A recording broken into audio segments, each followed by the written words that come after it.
ஒருத்தன் இப்போ புதுசாக ஒரு இடத்துக்கு போகணுன்னாலும் இல்லை புதுசாக யாரோ வராங்கன்னாலும் அவங்கக்கிட்ட பேசுகிறதுக்கு பயந்துட்டு இல்லை ஒரு மாதிரி அவன் அவன் என்னப்பா மற்றவங்ககிட்ட பேசுகிறதுக்குன்னு அவ்வளோ ஷை பாடுறான், அவன் அவ்வளோ கூச்ச சுபாவமா அப்படின்னு நினைக்கிறவங்களுக்கு நான் இப்போ சொல்கிறேன், அவன் கண்டிப்பாக கூச்சப்படுறவனாக இருக்க மாட்டான், அவன் இன்ட்ரோவர்ட்டாக இருப்பான். இப்போ ஒரு குரூப் ஆஃப் பீப்புள் இருக்காங்க, ஒருத்தன் தனியாக இருக்கானா, அந்த குரூப்பாக இருக்கிறவங்க தனியாக இருக்கானவன் பார்த்து அவனை எப்போ பார்த்தாலும் தனியாக போகிறான், அவனை எப்போ பார்த்தாலும் தனியாக எங்கேயாவது சுற்றிட்டு இருக்கான் அப்படின்னு நினைக்கிறாங்கன்னா அவனை பார்த்து அவனுக்குன்னா ஆட்டிடியூடா, அவனுக்குன்னா அவ்வளோ திமிரான்னு நினைப்பாங்க. ஆனால் அதுவுமே ஒரு இன்ட்ரோவர்ட் தான். எனக்கு ஒன்றுமே புரியல. அதுதானப்பா எனக்கும் புரியல.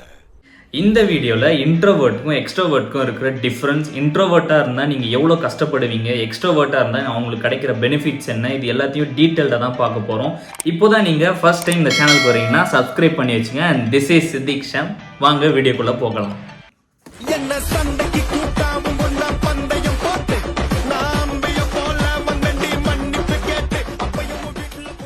ஹே all, welcome to S4A family. இன்ட்ரோவர்ட்டாக இருந்து நம்மளால் எதுவுமே சாதிக்க முடியாதுன்னு எக்ஸ்ட்ரோவர்ட்டாக மாறி பல மில்லியனுக்கு சொந்தக்காரராக இருக்காருன்னு சொன்னால் அவங்களால் நம்ப முடியுதா? ஆமாம், அது வேற யாரும் இல்லை, எலான் மஸ்க் தான். சவுத் ஆஃப்ரிக்காவில் பிறந்த இவர் ஸ்கூலில் வந்து பல ஃப்ரெண்ட்ஸால் இவர் புள்ளி பண்ணி இவரை வந்து டார்ச்சர் பண்ணி, ஏன் அவரை டார்ச்சர் பண்ணுறாங்கன்னா அவர் வந்து டக்குன்னு யார்ட்டையும் பேச மாட்டாராம், சைலண்ட்டாக இருப்பாராம், தனிமையாக இருக்கணும்னு விரும்புவாராம்.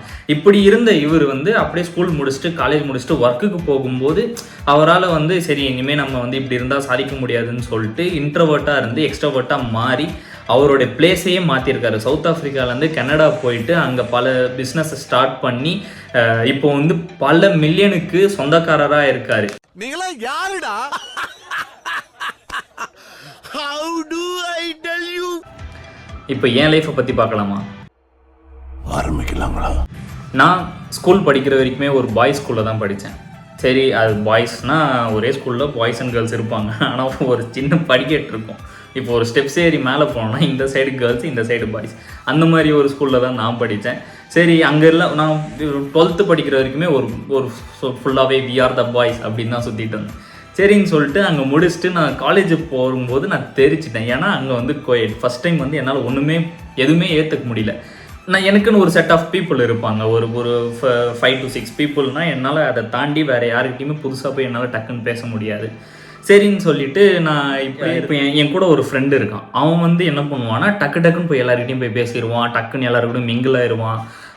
அவங்க வந்து இப்போ என்கிட்ட பேசுகிறாங்களோ இல்லையோ அவனை தேடி பேசுவான். ஏன்னா இப்போ அவன் ஜாலியாக பேசுகிறான், எதுவாக இருந்தாலும் ஒரு மாதிரி எக்ஸ்ப்ரெசிவாக இருக்கான். நான் அப்படி கிடையாது. ஸோ வந்து இன்னும் ஒரு பெஸ்ட் எக்ஸாம்பிள் தரேன். என்னால் வந்து இப்போ ஒரு கேம்பஸ் இன்டர்வியூ நடந்துச்சு. அந்த கேம்பஸ் இன்டர்வியூவில் எல்லாருமே போனோம். அந்த கேம்பஸில் வந்து ஃபஸ்ட் ரவுண்டு செலக்ட் ஆகி செகண்ட் ரவுண்டு வந்து ஜிடி போய் உட்காந்தோம்.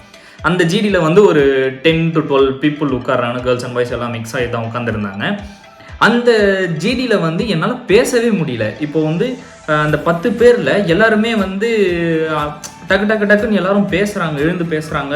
ஆனால் அன்றைக்கி வச்சது என்னவோ சிம்பிள் டாபிக், சினிமாவை பற்றி பேசுன்னு சொன்னாங்க. பயாலஜிக்கும் சினிமாவுக்கும் என்ன சம்மந்தம்னு எனக்கு தெரியாது.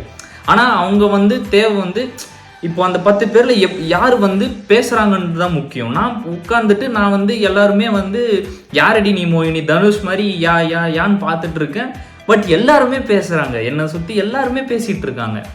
ஆனால் அந்த இன்டர்வியூ ஜிடியோட முடிஞ்சிருச்சு, நான் வெளியே வந்துட்டேன். இது என்ன பிரமாதம், இது விட பெசலைட் ஒன்று இருக்கு.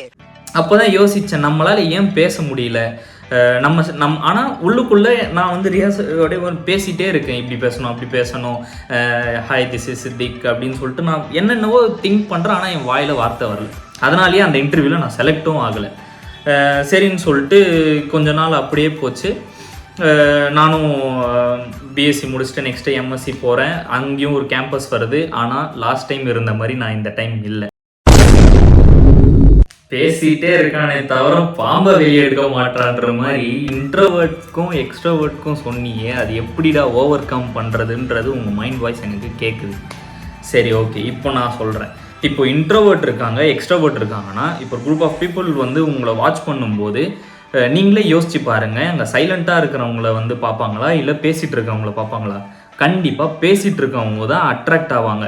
இப்போ வந்து எக்ஸ்ட்ரோவர்ட்னா நீங்கள் யோசிச்சு பாருங்கள். இப்போ ஒரு 10 பேர் இருக்காங்கன்னா அவங்க 11 ஆளாவது போய் ஜாலியாக பேசும்போது கண்டிப்பாக மிங்கிள் ஆக முடியும், அவங்களால தான் ஜெல் ஆக முடியும்.